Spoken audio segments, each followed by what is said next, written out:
National Weather Service is out with its prediction for the 2021 hurricane season. And it is predicting an above-average season again. Chief Meteorologist Eric Fisher has a look at what's ahead.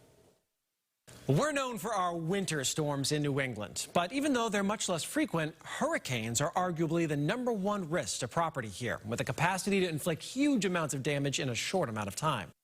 And it's been a while. The last hurricane to make landfall here was Bob 30 years ago. And for a major Category 3 or stronger hurricane, you have to go all the way back to Carol, back in 1954.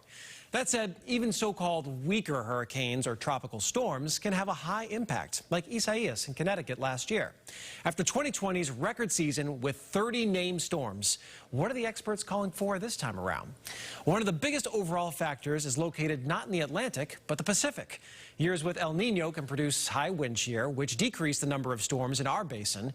La Nina years can lower wind shear, leading to hyperactive seasons like last one. For the upcoming hurricane season, neither La Nina or El Nino are in place. La Nada, if you will. We also find lots of warmer than average water in the Atlantic, though not in the main development region just yet. So the expectation is for an above average hurricane season. But here's the biggest takeaway. In any year, it just takes one. Quiet seasons can conjure up one awful storm. Busy ones can mostly head out to sea. Each year, we want to prepare like it's our year and hope that it isn't.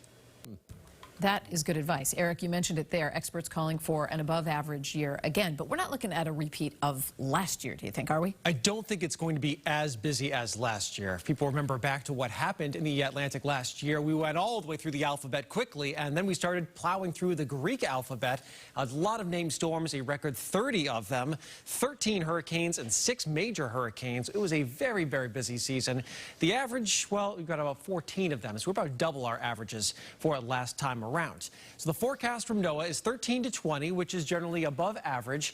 That new average, by the way, because that too was updated to 1991 to 2020 averages. We talked about those rolling 30-year normals. Hurricanes got 6 to 10 in the forecast and 3 to 5 majors. So the factors here, some above average water temperatures, a little bit of lingering La Nina, but not much. This is the list for this upcoming season. Anna's the first one, then Bill, Claudette, Danny. The last named storm would be Wanda. They're not using Greek alphabet anymore for these lists. So if we have busy seasons, there's a supplemental list, if you will, another whole row of all these names that would follow. And so they're going to be changing that protocol a little bit. There's actually something to watch. There's a system that's just northeast of Bermuda. This may become a subtropical storm tomorrow or early on Saturday, bring some stormy conditions to Bermuda. And if it gets named, it would be Anna, and we would be on our way kicking off the season. So we'll be keeping a close eye on that.